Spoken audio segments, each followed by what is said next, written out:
good evening and welcome to Ratio Christi South Africa, and welcome to the second week of our online symposium. We welcome all of our listeners on YouTube who are live and those who will catch these videos at a later stage. Who is Ratio Christi? Ratio Christi is a student campus ministry organization that exists to serve Christian students and professors on campuses. It was an organization that began in the US, but has now got chapters all over the world in many different countries, including South Africa, where we have 5 Ratio Christi chapters at some of the major universities in South Africa: University of Pretoria, Stellenbosch, Rhodes, the Northwest University, and UKZN Maritzburg campus. We have also if you get the chance, check out our local South African website, ratiochristi.co.za, where we have some tremendous resources there available for free, so that you can sign up to those various kinds of things like ebooks. And also we publish articles and papers on a weekly basis, so you can go and check out the library of articles in which we're dealing with all kinds of topics and subjects. Do check it out. And then also, in conjunction with our website, we also have a YouTube site now, Ratio Christi South Africa YouTube site, which you can also please visit that, where we have also a growing library of interviews we have done in the last 18 months since COVID with various scholars from all over the world and local people as well on all kinds of topics. And do subscribe to our channel, and also as we introduce you to who we are and our resources, please do recommend us to young students and to at high school, and also to students who are off to university or students going anywhere else for that matter. But also the information we have here is available to all. So you might not be a student, you might not be a high school kid, but do feel free to avail yourself of the information. And we ask that you would pray for us, recommend us to others, and if you feel led to do so, then please consider supporting Ratio Christi in our work. It's my privilege this evening, as the chapter director for Northwest University, to also introduce you to our guest speaker from America, Dr. Paul Copan. Dr. Paul Copan, I've had the privilege of working with him in the United States, and he is the Pledger Family Chair of Philosophy and Ethics at Palm Beach Atlantic University in West Palm Beach, Florida. He has also helped to establish a new Master's in Philosophy of Religion at West Palm Beach in Florida. This started in August of 2021. For 6 years, he served as the president of the Evangelical Philosophical Society. He's the author or editor of nearly 40 books, including works such as the Routledge Companion to Philosophy of Religion, The Naturalness of Theistic Belief, Creation Out of Nothing, Philosophy of Religion, Classic and Contemporary Issues, a little book for new philosophers. That's one which we'll definitely avail ourselves of down here in South Africa. Is God a Moral Monster? And The Kalam Cosmological Argument, a 2-volume anthology. He has also contributed essays to over 40 books, both scholarly and popular, and he has authored a number of articles in professional journals. In 2017, he was visiting scholar at Oxford University. Paul and his wife, Jacqueline, have 6 children, and they reside in West Palm Beach, Florida. And he has a website as well, and you can check it out at paulcopan.com. And so it's my privilege and to really introduce Dr. Copan. Dr. Copan, welcome to Ratio Christi South Africa. Thank you so much. I appreciate it, Simon, and look forward to sharing with you in this opportunity, my first South African experience doing a podcast like this. So I'm very grateful for this opportunity, and we'll be talking about the question of God and goodness. What is is there any basis for seeing the connection between God and objective moral values? And so I'll just share the screen here, and we'll go on to share this material with you all. And And as Dr. Copan gets the share screen working, I'll just have you all know that he is at the moment recovering from COVID.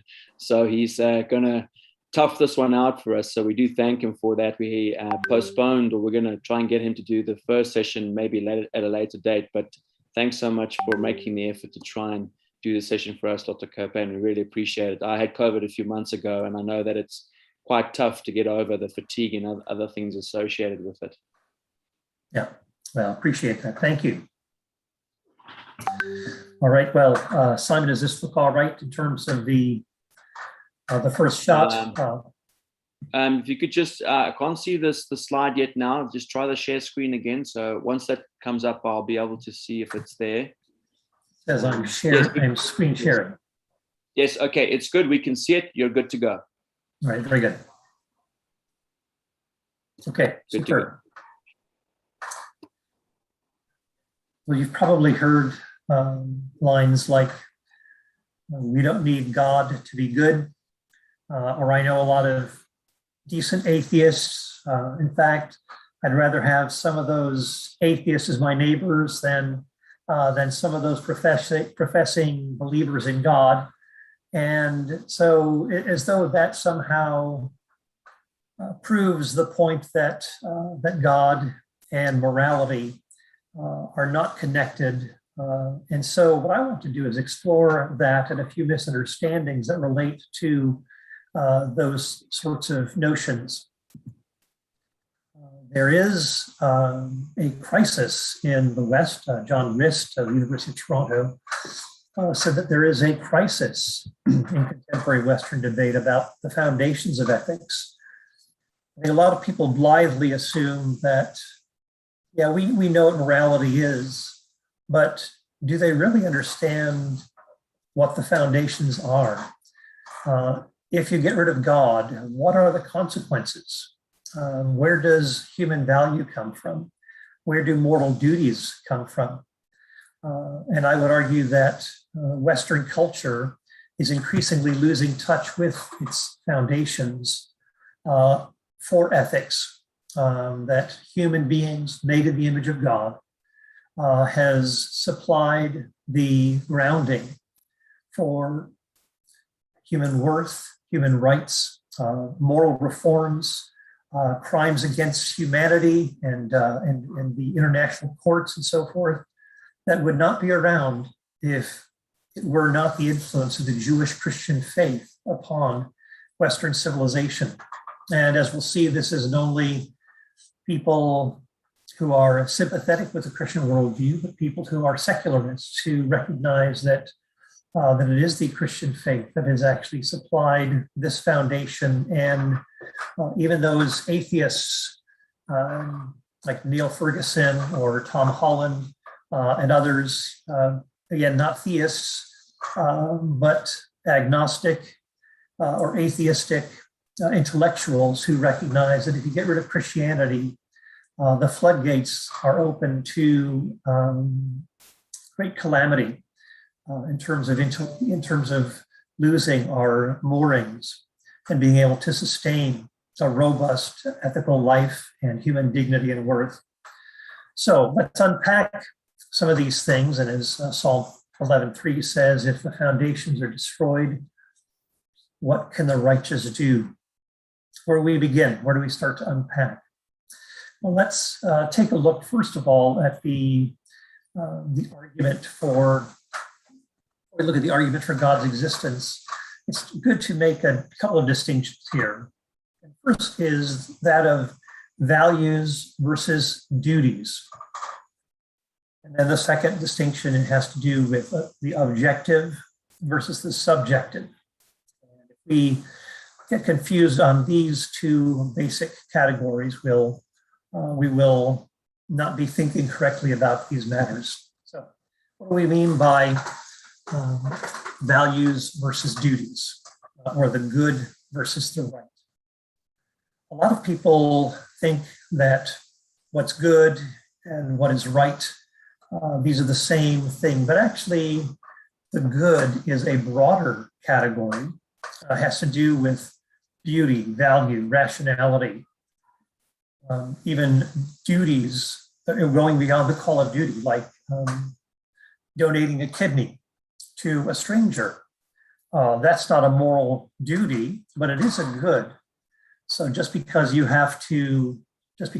don't have an obligation to give to a person a stranger, an extra kidney, that doesn't mean that that what is good, namely donating that, is identical to to actually this act of heroism. That is a morally obligatory act. So there is a larger, if you want to look at two circles, basically you have the good, which is a larger circle. And then within that circle, we have, yes, another narrower category of values, and that would be moral duties. But these are a subcategory. But a lot of times people will assume that, oh, God commands something, which has to do with duty, that is good. No, that has to do with the right rather than the good. And so we'll come back to that. But for now, keep in mind the distinction between the good and the right. These are not identical with each other. And this will come in handy, especially when we look at a common argument that the agnostic or atheist will launch, coming from Plato's Euthyphro dialogue. So we'll come back to that in a bit. But there's also another distinction we ought to note. That is the objective versus the subjective. If something is objective, it's independent of my belief, it's independent of my own feelings, it's independent of my own desires, whereas the subjective is dependent upon belief or feeling. So in other words, if something is true or right objectively, I might not even know about it. I might not even have thought about it. But it is something that's like the shape of the earth or roundness of the earth. It's round whether anybody thinks about it, believes it, etc. So that is a distinction we ought to be making here, that simply because I feel strongly about moral, a certain moral priority, that doesn't guarantee that is objectively true. It might just be how I'm feeling, but it has no being beyond that. So those are a couple of distinctions here. So let's unpack the moral argument now. What I'd like to do is look at the three different components. And of course, the first part is that if God doesn't exist, then objective moral values and duties likely do not exist. Now, some people might make a tighter connection. They'll say that, leave off the likely and say they can't exist or the like. I'm being a bit more modest here, just for the sake of leaving open the possibility and also reducing the possibility of pushback from others. So I'm not saying it's necessarily the case, although I don't think that there's any good grounding for connecting objective moral values and duties and a naturalistic worldview in which nature is all the reality that there is and so on. But just for the sake of argument, we'll say that it's highly unlikely. But so if God doesn't exist, objective moral values and duties don't exist. But what we'll do is we'll then go on to argue that objective moral values and duties do exist, and therefore this would establish the case for God's likely existence. So let's unpack this now as we look at some of the key tenets to support this. So here we have it, the atheist. I can know objective moral truths even if I don't believe in God, or atheists can be just as moral as believers.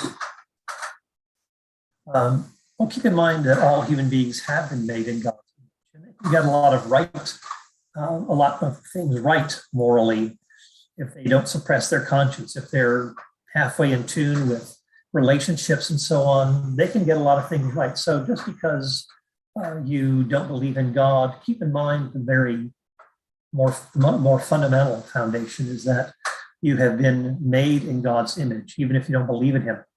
So people say, I know objective moral values. So I remember speaking at a university in Massachusetts, and there's one young lady who stood up and she said, I don't need the believer in God to tell me how I ought to be treated. I know very well how I ought to be treated, and this is sufficient to ground my own confidence that God is not necessary for objective moral values. And so I asked her, I said, well, the issue is not knowing right from wrong, but the issue is, how did you come to be a moral being in the first place? How did you come to have dignity and worth if you're simply the product of blind, deterministic, valueless forces? It seems to me that if you assume that you have value, objective value, that there is a source of value behind that. So that brings us to another point that is often raised too. People will appeal to objective ethical systems, Aristotle, Kant, social contract theory, and so forth. And we can agree that there are a lot of things, there's a lot of overlap that the theist can affirm with these viewpoints. But the only problem is that these systems are themselves incomplete because they don't offer us any sort of basis for human dignity or duties without God. So they're just operating at one level, what's called the epistemological. How can I know certain moral truths, moral categories?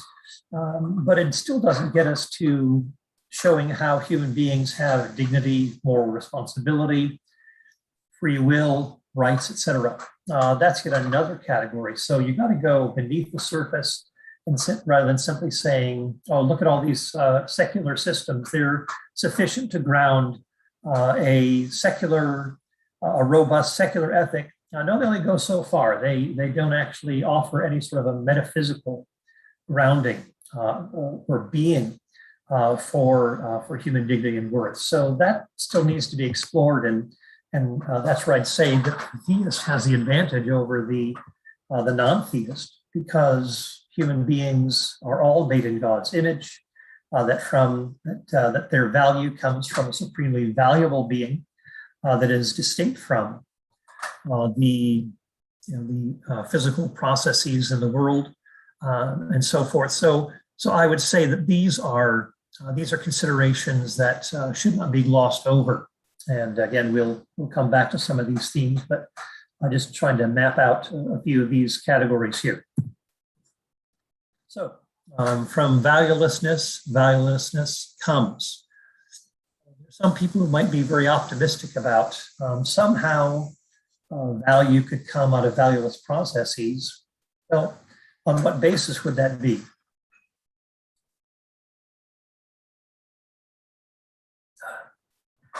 Unfortunately, it's just an optimistic assertion that is not grounded in the realities of naturalism.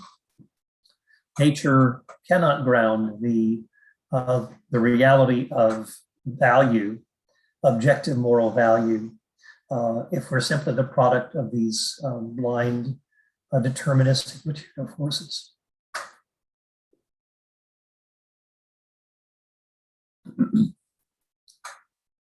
Now, if God exists, then we have the basis for affirming the foundation. A personal, self-aware, purposeful, good God provides that needed context for affirming that kind of personal dignity and value. You see, if there were no persons, there would be no value. See, without God, personal being, then there would be no persons at all, human or otherwise. And so, if you have no persons, you have no objective moral values. I had a conversation a couple of weeks ago with Michael Ruse, who is an agnostic philosopher of science. And he was telling me, Paul, just let go of all that God stuff and just imagine that we're all operating on the same level. We have human beings who are morally responsible. We understand what the problem of evil is about, that certain things ought not to be done, that there are certain horrendous evils that people should not engage in. And he said, why do you have to bring in God? Because we all have the same basic framework for making moral judgments, moral assessments. God offers no real advantage. And I said, well, what you're asking me to do is you're asking me to bracket various basic categories that ground things like human responsibility, human rights, even the very foundation for anything that exists. And you're asking me to just let all of that go and simply embrace a moral frame of reference.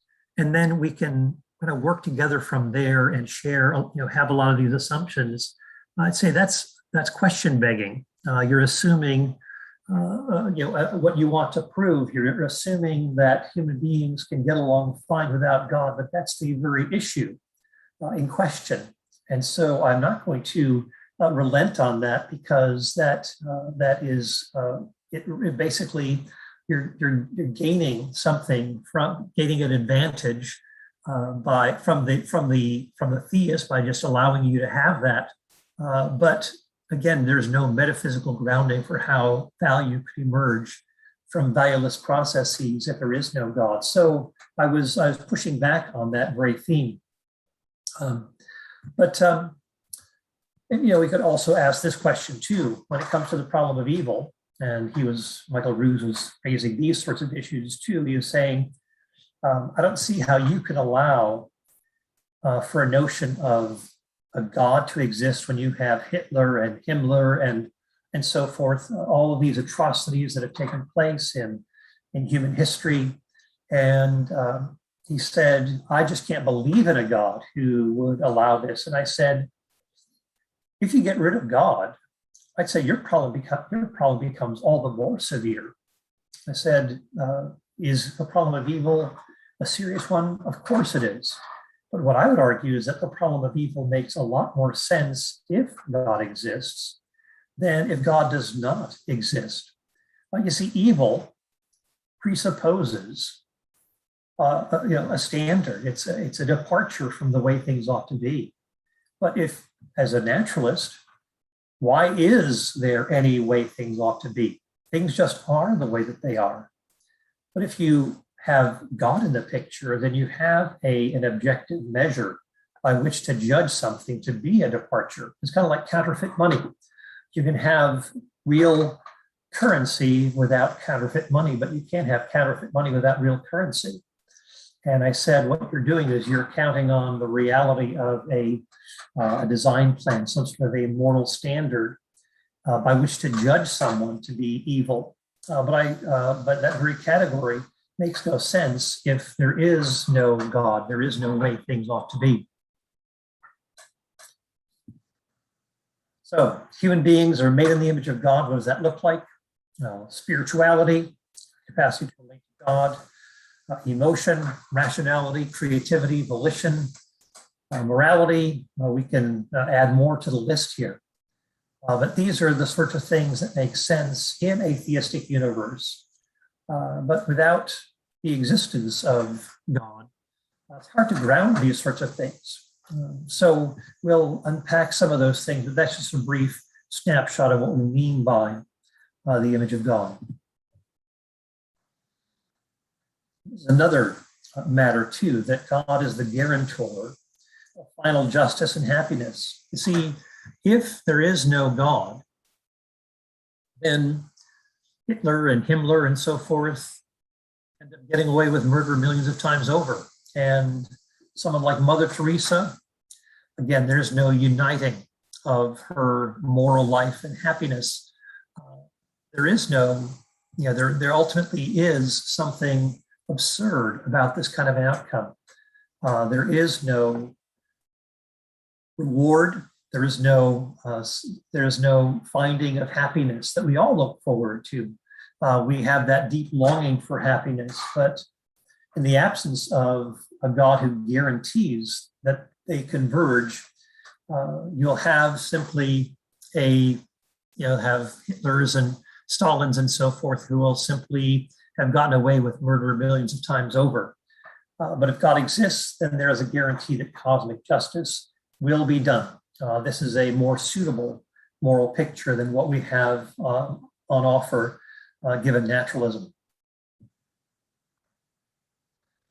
Also, we could add this. I won't go into a lot of detail here, but there are plenty of atheists who have made the God-morality connection. So it's not as though it's just Christians or theists who say, look, if you don't believe in God or God doesn't exist, then you have no basis for morality.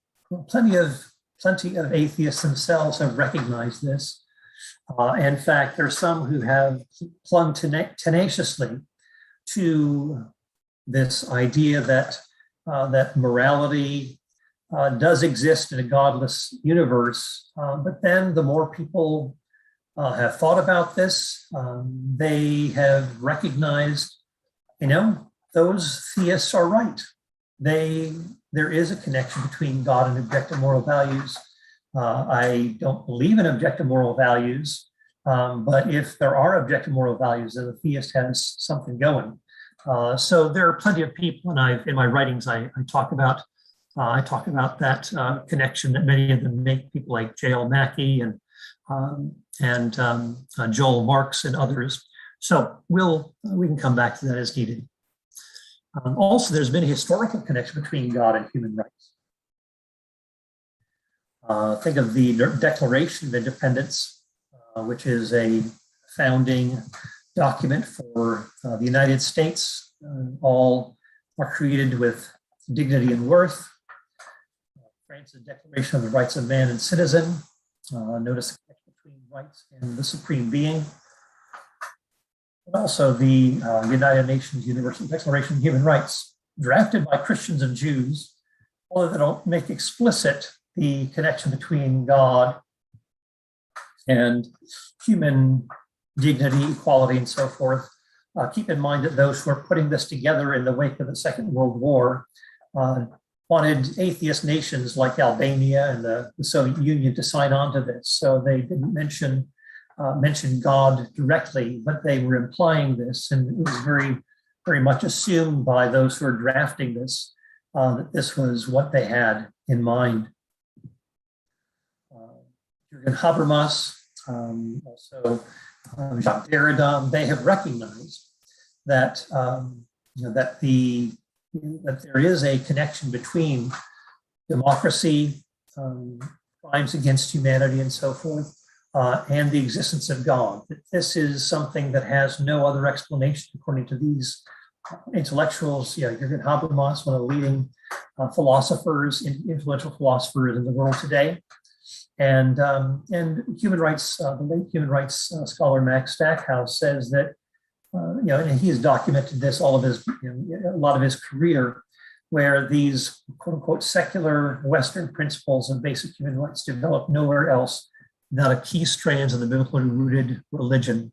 So there is a very strong connection here that needs to be noted, and that simply can't be glossed over. Again, just giving you a brief overview here, but there's plenty of work that I've done on this to bear this out. In the bioethics movement, this was something that was rooted in the theological traditions, basically rooted in the biblical understanding of human dignity and worth and the inviolability of human life, etc. So even the bioethics movement came out of a concern for humanity that was grounded in a biblical vision and the image of God. Here, I'll just mention something very briefly. I don't get too sidetracked on the Euthyphro dilemma. But some of you may have heard this argument, and it is brought up by the critic who says, look, you don't need God as the standard of objective moral values. Look, Plato's Euthyphro dilemma that basically resolves, that shows that God is not necessary for morality. And so what they quote is from Plato's dialogue, is what is holy, holy because the gods approve it. It is, are God's commands arbitrary, or the God's commands arbitrary? Or do they approve it because it is holy? That is there an autonomous standard that is external to God? Now, for one thing, the point here is that God's good character is the basis for objective moral values, that human beings are moral creatures made in God's image, which enables us to recognize right and wrong. By contrast, the gods in Plato's Euthyphro dilemma, these are the gods that are all too human and aren't any kind of moral exemplar. These are the gods that are doing all sorts of nasty things to each other, and hardly the notion of the greatest conceivable being here. So when people say, look, that this argument really works, well, it depends on what your moral standard is. No wonder Plato would have opted for some sort of a standard independent of the gods, because those gods of the the Greek world were no great shakes when it came to moral standards. There's a far cry from the moral standard that is rooted in God as a supremely valuable being. Also, keep in mind that this isn't a dilemma. It collapses, as we've seen, the good and the right. Just because God commands something, that doesn't mean that that is the sum total of all goodness. No, those are just dealing with duties. Something can be, remember that goodness or value is a much broader category than commands. So we can talk about God issuing commands because God issues commands because he is good. God doesn't have moral duties. He simply commands, and those things are good. But he's not under any sort of moral obligation. He simply commands, and what he commands is good. Also the Euthyphro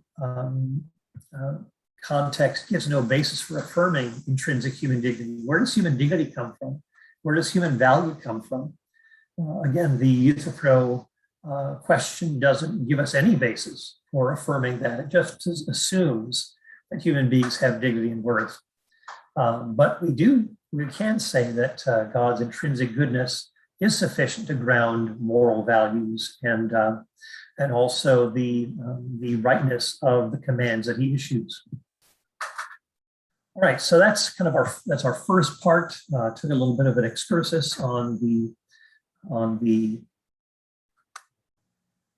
Euthyphro dilemma, so-called dilemma.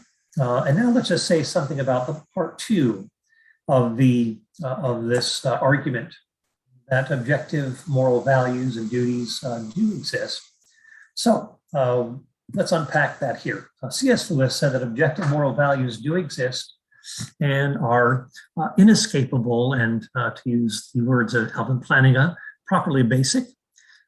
Even a place like Amos 1 and 2, which talk about the various nations surrounding Israel and Judah, that these nations are going to be held accountable by God because they have suppressed their conscience, they have ripped open pregnant women to expand their borders and so forth.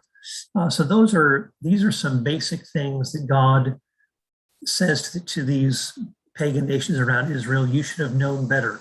You engaged in disobedience because you stifled compassion and so forth. C.S. Lewis said, human beings all over the earth have this curious idea that they ought to behave in a certain way and cannot really get rid of it. So we find ourselves bumping up against moral truths, certain expectations about fairness, that someone cuts in front of you in line, you've been waiting there all day, and someone cuts in front of you after you have patiently borne the heat of the day in a Disney line or something like that, getting into one of these rides at Disney World or Disneyland, et cetera. And so you say, hey, that's not right. You shouldn't do that. I was here first. Or kids on a playground, stop picking on that person. He wasn't bothering you. C.S. Lewis said that at a very basic level, early on in childhood, we understand we live in a moral universe and that there are certain things that ought not to be done. And we just can't shake ourselves from that belief. We also recognize that there are certain moral intuitions that we have that ought to be taken seriously. Some people who say that murder or rape may not really be wrong, I think we should push back and say, I think you're bluffing or self-deceived. Or frankly, I think you need some psychological help.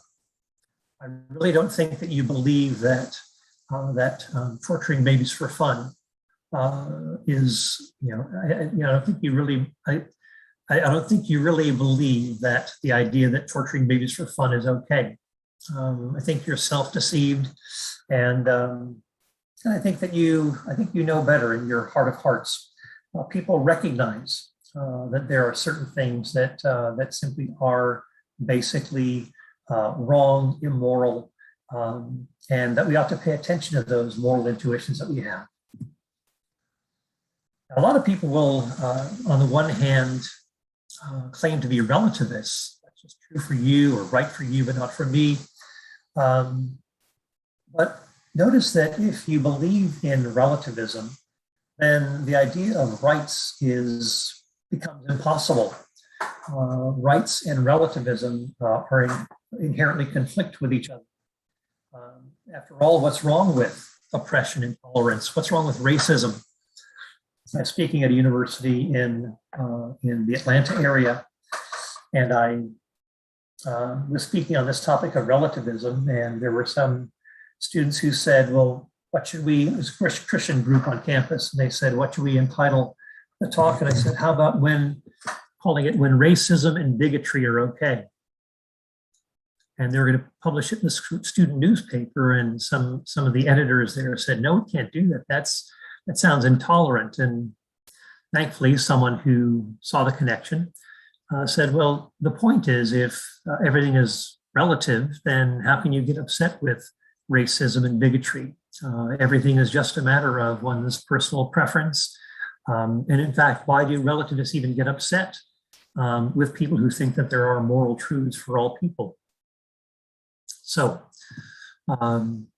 also, when we look at these moral truths that we take for granted, when we look at, say, torturing for fun, etc., we get that these things are wrong and that we don't really have to give some profound moral justification for some of these basic moral truths that we recognize. It's sort of like our own sense experience. We don't have to give strong reasons for taking our sense experience seriously, whether it be our sensory capacities or the reality of the external world around us, or even the moral, the moral truths that we recognize. That we ought to assume that these are innocent until proven guilty.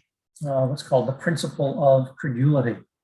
And that this makes excellent sense. Otherwise, we would simply be subject to a radical kind of skepticism that we don't take as basic or properly basic these fundamental responses to our own environment, to our own human experience, to how we relate to human beings and so forth. So we want to give the benefit of the doubt to our sense experience, to also to our moral experience, unless we have reasons to the contrary, and thus to reject it. So those are some things that we want to keep in mind as we unpack this. Finally, we have what's called the reformer's dilemma. Moral principles are discovered rather than invented, and this is important for us. We hail a lot of these moral victories in history, whether it be abolishing apartheid or banning the Nazis or the Civil Rights Act of 1964. All of these were moral gains, and that new laws simply didn't bring a new moral reality into place. Rather, these things were simply tapping into a reality that was already there. So morality is not something that is invented, it is rather discovered, and that this is something that we see borne out very readily in these sorts of moral reforms with which we're so familiar. So there we have then the final point, therefore God most likely exists. That if God doesn't exist, objective moral values and duties most likely don't exist. Objective moral values and duties do exist, and therefore God most likely exists. So that's our basic layout of the argument, and so I'm happy to take whatever comments and questions from you all.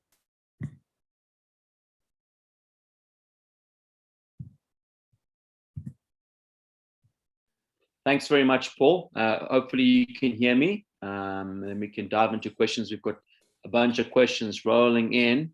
I might just start with a few of my own, just to get the ball rolling here. My question is to do with the condition of the social science departments at universities almost globally. Well, certainly in my experience, where I've taught in other countries, pretty much the vast majority of social science departments continue to traffic in moral relativism. But since this philosophy is so self-evidently self-defeating, and at the same time, upon a very superficial analysis, as you've done, you pointed out that ultimately these moral relativists have no basis if they're assuming this subjective epistemology which undergirds it. You have no basis to complain about the oppressors, and yet pretty much that's the entire project, is this constant complaining about anything that they're disagreeing with. How does this incoherent philosophy just continue to persist at all of the major universities in the Western world? I mean, I find it staggering. Do you get any comments on that? Yeah, I think because we have, as Psalm 11:3 says that, if the foundations are destroyed, what can the righteous do? And if the foundations are destroyed, what basis does the critic of those foundations have to launch any sort of criticism against, say, traditional moral values? I mean, it's what C.S. Lewis said. He talked about how we mock honor and are shocked to find traitors in our midst. We castrate these bulls and such, and bid the geldings be fruitful. Basically, you're cutting yourself off from any productive, literally, future for, say, your own agricultural work, animal husbandry, and so forth. But once you've gotten rid of those things that actually make for the growth of that industry, that kind of productivity, you end up. I mean, it's the imagery of sawing off the branch on which you're sitting. That there is no longer any basis to criticize, and so the problem is there is no deep concern for philosophical consistency. There's no concern for moral consistency. It's typically a suppression of the truth, as Romans 1 says, in unrighteousness. So to have any sort of a principled debate on things that are pretty much screened out, it just becomes an impossible conversation to have, because there is no principled dialogue when you've rejected the very foundations for what is necessary for human flourishing, and that includes philosophical reasoning and the upholding of human dignity. Once you get rid of the image of God, then anyone, we have this multiculturalism, and so we've seen it in Europe. We've seen it as say when it comes to Islam, not people not wanting to criticize Islam in say in Europe, and so the multiculturalist agenda. It'll be happy to trash Christians and the very foundations that the Christian faith brings to human dignity and worth, but don't say anything about Muslims who, if you know, the Taliban now and so forth, and the mistreatment of women as second-class citizens. They just look the other way. So there's no basis for criticizing anybody, but yet it's just the Christians are the ones who are singled out. Muslims get a pass, secularists get a pass, but that's pretty much how it operates. Yes, it is. It's interesting how their philosophy on the one hand is so relative and so subjective, and yet they are so impassioned to try and say no to everybody else and tell everybody else why they're absolutely wrong. It is how that persists. It's we're trying to, and sadly trying to get young Christian students to see the irrationality of this philosophy is so critical to get them and point it out to them. Look, there's a major inconsistency here. Right. So we've got a few questions here. One for clarification. Could you please clarify and comment on the concept of intersubjective morality? Yeah, I mean, I think that there is a intersubjective. There can be, again, people will have differing associations with this. Sometimes we can talk about personal, personal knowledge of other people and the knowledge of other persons as being, Michael Polanyi, talking about this relationship with other persons, or Martin Buber, the I-U relationship, where there is we become more, morally informed through the engagement of other persons, that we are not simply static moral placeholders, but we find ourselves within relationships, developing our own sense of moral awareness, what it means to step into somebody else's shoes and try to empathize with someone else.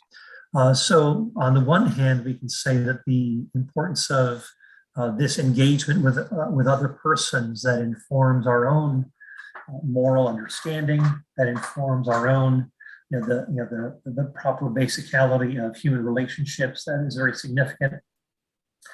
But if that is all there is to morality, if that is, it is just the intersubjective, and that there is no reference point beyond the relationship, the personal relationships between one another, then we don't have any sort of a reference point by which to make certain objective moral judgments.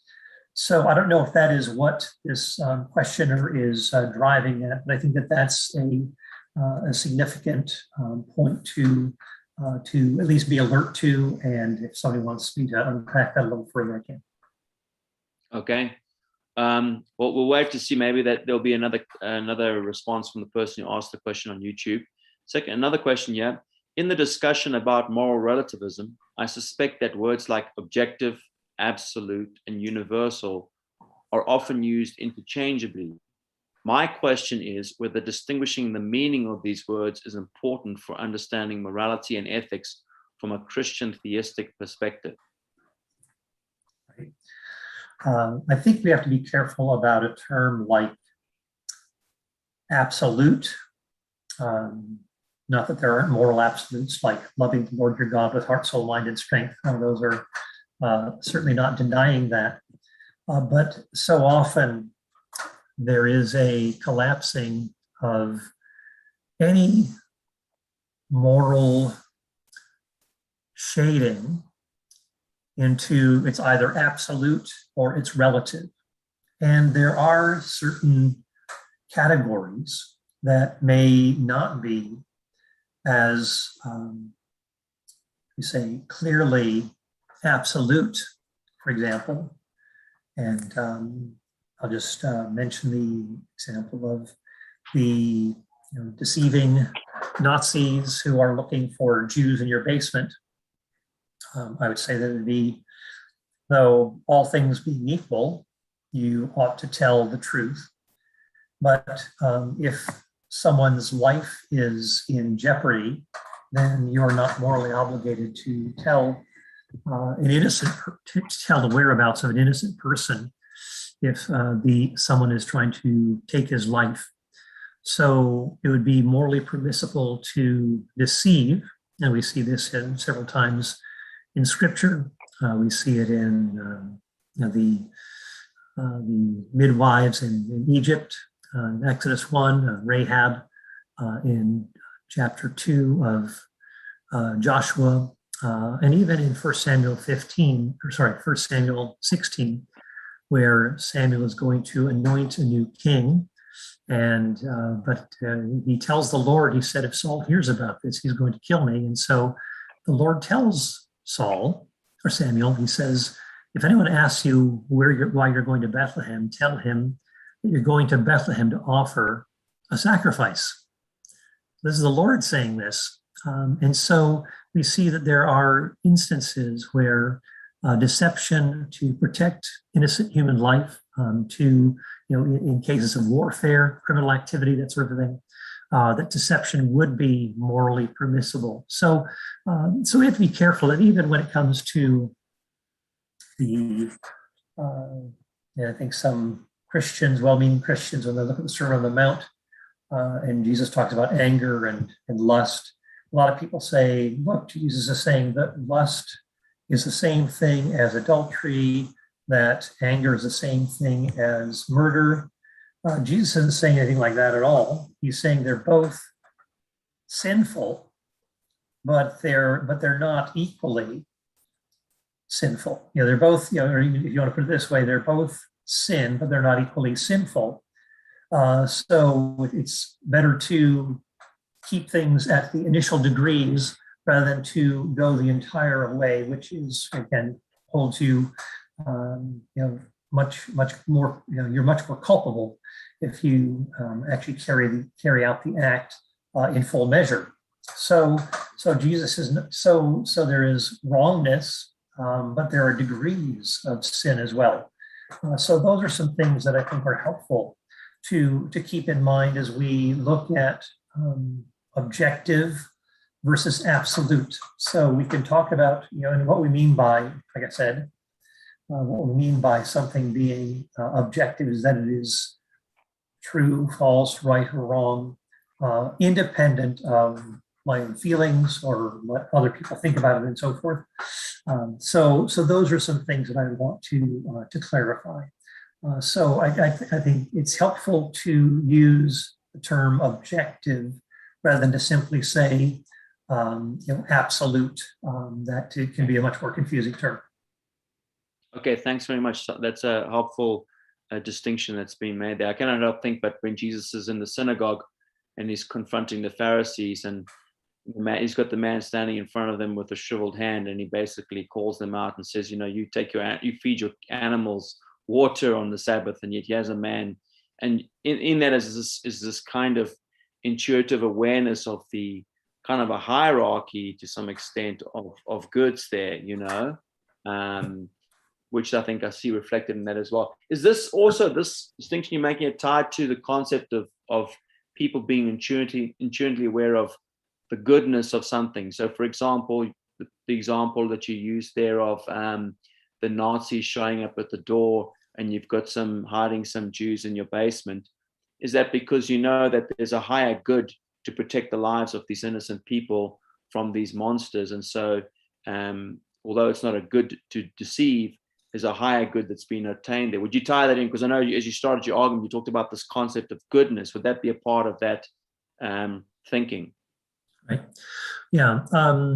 If you're interested, I do go into detail on this in my biblical ethics book with Robertson McQuilkin called An Introduction to Biblical Ethics.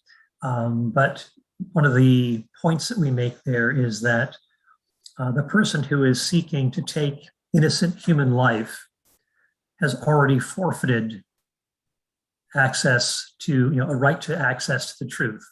The person who wants to take innocent human life, why should I be obligated to accommodate him in leading him to the place where he could take that innocent human life? Now, the philosopher Immanuel Kant, on pain of consistency, he said that if there's an axe murderer looking to kill a friend of yours, and he asks you, where did your friend go? And you point him to the correct direction, and the axe murderer goes and gets him and kills him, Kant would say, you as the informant are not morally responsible. That's on the axe murderer.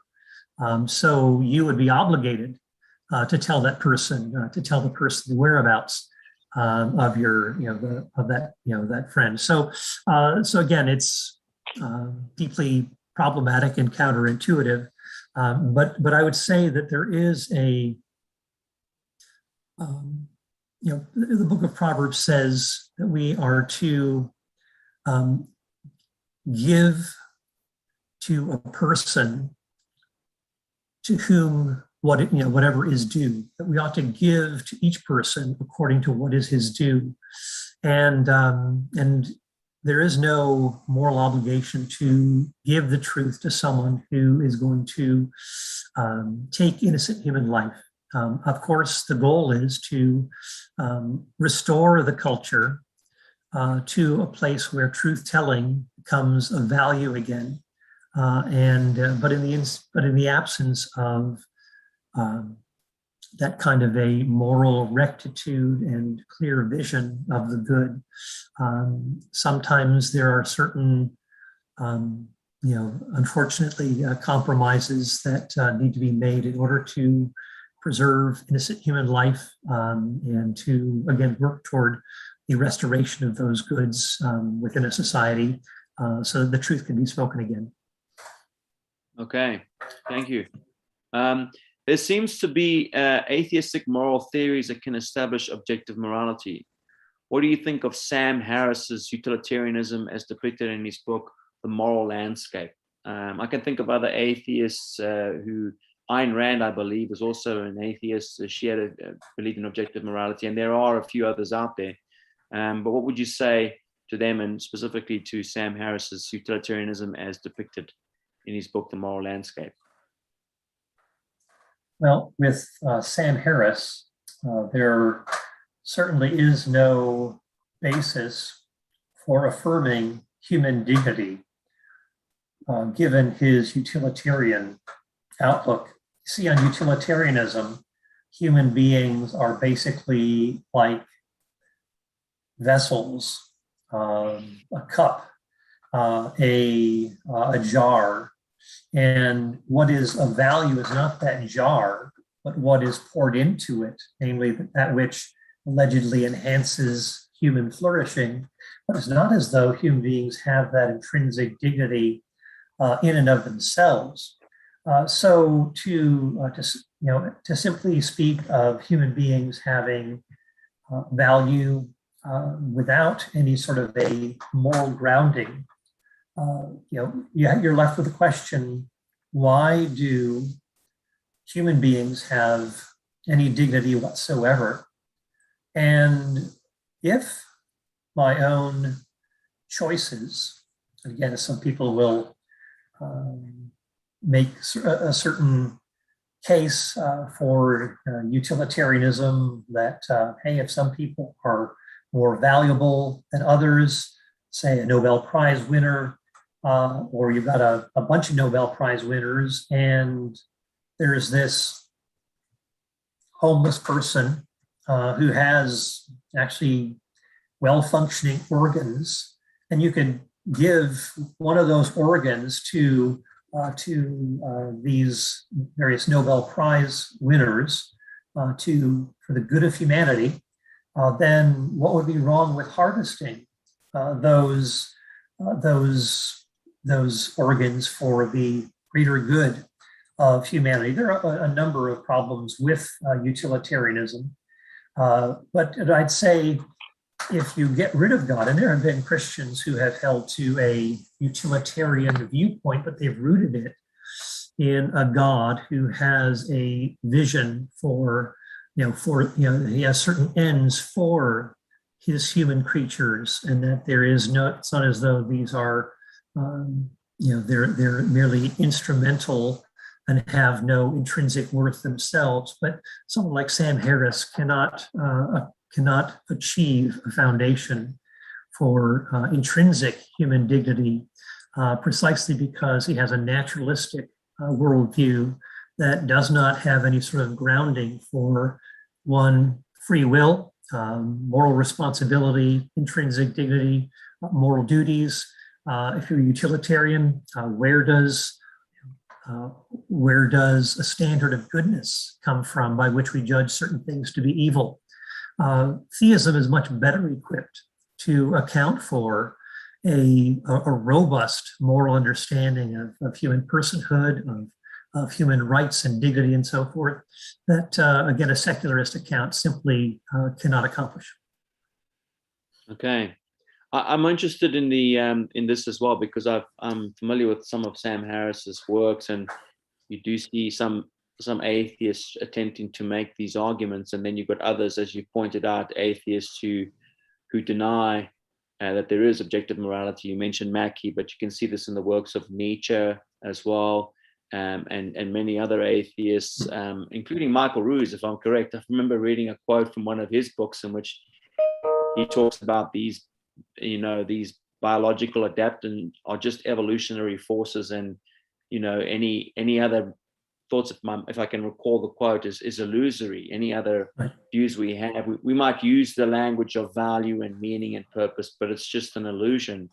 So I just want to come back to that discussion you had with Michael Ruse there.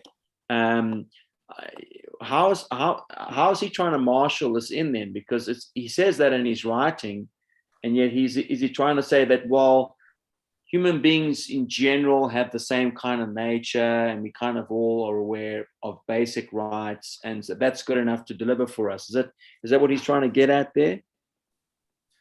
Well,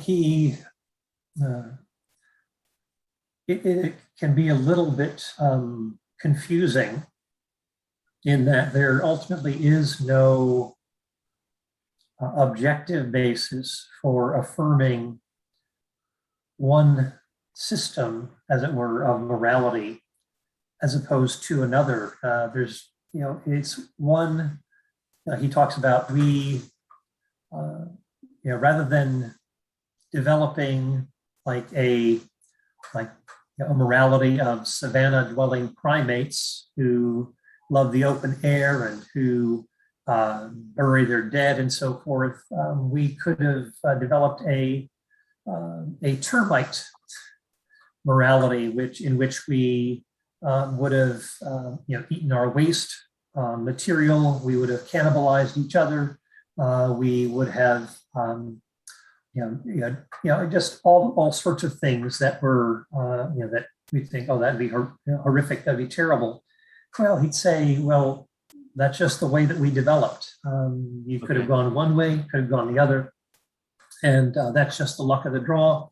But there really is no preferred way in terms of any sort of objective measure to favor one or the other. That's just again a matter of historical evolutionary accident. So it does leave you wondering why would you prefer one over the other with any sort of objective on any objective grounds. It's simply a matter of subjective preference here. So anyway, I would say that there are problems, and I think that Michael Ruse talks about the illusory nature of morality, and others like people like Richard Dawkins talking about the illusory nature of design. The universe looks designed, but it really isn't. Or Daniel Dennett says that consciousness is an illusion, but of course, to have an illusion is to experience consciousness. It's part of our conscious experience. So it's hard to escape the reality of consciousness as being real in order to be able to discern whether this this experience is Thomas Nagel said to deny the reality of consciousness, to call it an illusion, is just playing mind games. It's sort of like, quotes the duck soup, Groucho Marx. He says, who are you going to believe, me or your lion eyes? Don't believe that there's such a thing as as consciousness, even though you've got to have a conscious experience in order to be able to tell that this is an illusion. So anyway, there are one thing after another, whether it be morality, whether it be reason, whether it be human dignity, whether it be design, all sorts of things that are looking designed, but yet they're written off because it's better. It's, it raises the question too, if, as Richard Dawkins says, biology is the study of complicated things that appear to be designed for a purpose, but are not. Well, if they've been, how do you know that they merely appear to be designed rather than actually are designed? That's not a scientific judgment here. That's a philosophical one. So you're not going to be able to make a judgment based on some mere scientific understanding. Yeah, good. That's useful. It's interesting to see how the atheists are attempting to account for that. The morality and it's interesting to see the Christians engaging these scholars. Here's another question then. Is it not possible that morality developed as part of survival rather than received from a divinity? Yeah. Well, I did have on my PowerPoint a final note on that, and I completely forgot to mention it, but I will say this, and there's no reason to pit one against the other. For one thing, if we have been created by God, who made us in his image, made us a finite time ago, the universe itself has not always existed. So even apart from any sort of evolutionary question, you still have to get a universe that exists, a universe that is life permitting, a universe that is life producing, a universe that is life sustaining. And that's all necessary before you can even start to get to the whole evolutionary question, to get from a single-celled organism to Homo sapiens. Well, why have to pit evolution against the creative activity of God, who utilizes secondary processes? I don't have an axe to grind one way or the other, but there's no intrinsic problem in saying that God could engineer the universe in such a way that he works through the development of human beings who develop a moral understanding, moral capacities, and so forth. And they arrive at the point where their moral fabric actually matches up with a moral universe that exists, a moral realm that exists independent of them. So we don't have to pit one against the other. We can see them as dovetailing or being quite in harmony with each other. Okay. if there is objective morality, then why are there different moralities amongst the various cultures of the world? Well, if we want to dig into some of these issues, one place that I like to point people is C.S. Lewis's The Abolition of Man, in which he talks about the various moral codes that people have been defending and articulating across civilizations, across the millennia, that they have a lot of things that that they share in common, about honoring your parents, about keeping your promises, about not taking what doesn't belong to you, and so forth. That there's a lot of overlap here, and I'd say even if there are some things that are perhaps morally confusing or perhaps not as clear, what I think we ought to do is remember that we begin with the clear and move to the unclear. So just because there's moral conflict in certain areas, well, don't begin with the areas of conflict. Begin with the areas that are clear and unshakable. So torturing babies for fun is wrong, or rape is wrong. We don't have to have any disputes on these sorts of things. So it's what Samuel Johnson, the lexicographer, once said. He said the existence of twilight is not a good argument against the difference between day and night. So just because you have an in-between realm, it doesn't mean that there can't also be that there could be morally black and white categories as well. So we have to be careful, and just even any ethical course that you take, you don't begin with what's merely murky. They can be very interesting, but you start with the clear, and then you move to the unclear, and then kind of work out the principles from there. But you don't trash any moral clarity just because you have come across some sort of a moral conflict. Mm-hmm.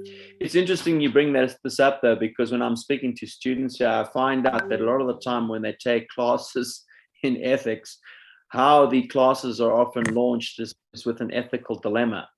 So notice that they don't start with, as you said, with those issues of Dis effektief warmed over utilitarianism wat jou spaak so ver. Ver kan agterkom. Dis net so met so 'n bietjie van 'n twist, want intention is hier so belangrik. Dis nie so ek is nie oortuig dat hy veel weet. Hy weet so 'n bietjie, maar hy's nie goed met sy terme define.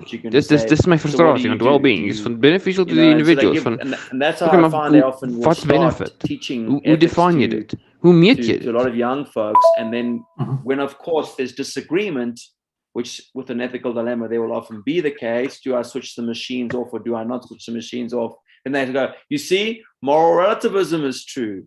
And that's how I found a lot of our students kind of get exposed to ethics and ethical teaching, by starting off with moral dilemmas.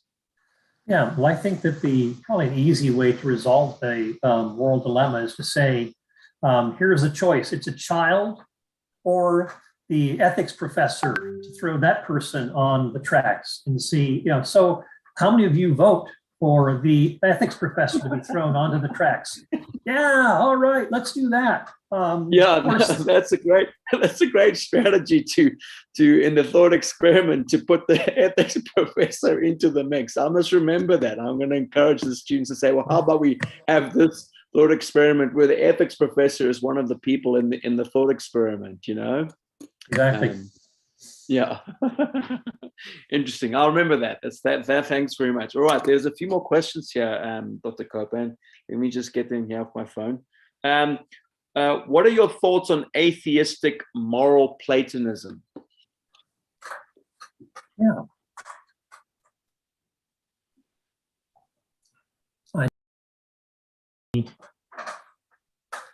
As appealing that a moral Platonism is, it still cannot account for human dignity, moral responsibility,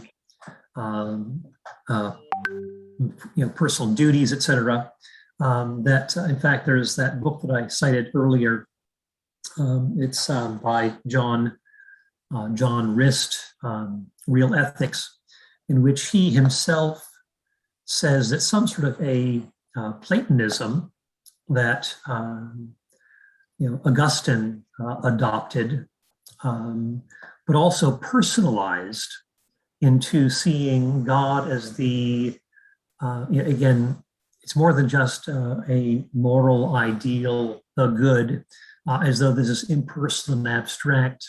The existence of a personal, good God, a creator who has made human beings in his image, is the way to rescue Platonism from a mere assertion of these, abstract moral realities.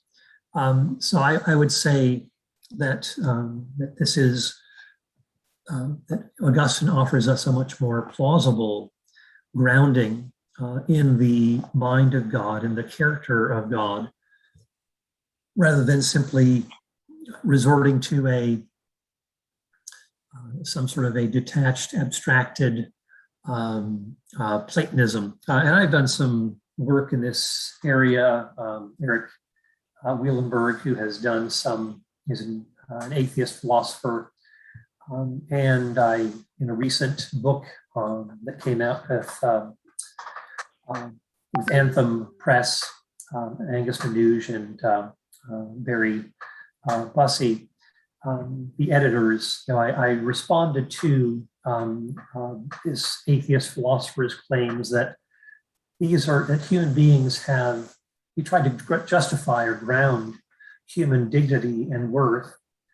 And I simply made like at least 11 points where he takes for granted, this philosopher takes for granted the reality of human worth, human dignity, moral responsibility, and so forth. But yet he's happily borrowing from something like a theistic worldview that in order to ground his, what we would call the image of God. And so I go into a lot of detail and show how it's actually an insufficient account to ground that kind of Platonism. He's taking a lot for granted. He's kind of helping himself to all these brute facts that just do not work, whereas the theist is able to ground these moral realities without saying, okay, you've got your set of brute facts, I've got my set of brute facts. No, he's repeatedly borrowing from a theistic framework in order to ground that, but again, without justification. So I go into a lot of detail on that as well. Okay, excellent. Another question. If God is the basis of morality, then what do we make of his actions like in the Old Testament? It seems God is just as immoral as any other sinful human being.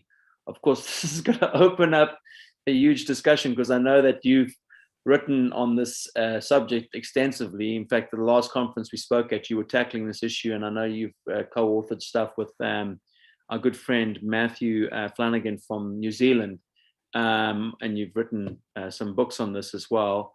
But maybe this can be our closing question to also entice you in the future to maybe do a lecture for us on God and the violence and the Canaanite problem in the Old Testament. But maybe if you can and do this justice, I'm not sure if you can, maybe just give us a response to this final question here. And then maybe we can also, who knows, in the future, schedule another evening with you, and then you can dive into this question with a lot more depth. All right, sounds like a plan. One is be on the lookout for my next book called Is God a Vindictive Bully? And the subtitle is Reconciling the Portrayals of the Old, the God of the Old and New Testaments. And what I try to do is challenge those who are what I call critics from within, who are taking what I'd say is a neo-Marcionite approach to how the God of the Old Testament is being portrayed, and I'd say misrepresented. And I go into a lot of detail on this, this point. It's a full-length treatment and have some very good endorsements, thankfully. John Goldengay and Tremper Longman and others, Daniel Hawk. And so I go into detail on that, but there's a lot of subtlety that's going on in these texts where what looks to be like genocide is actually far from it.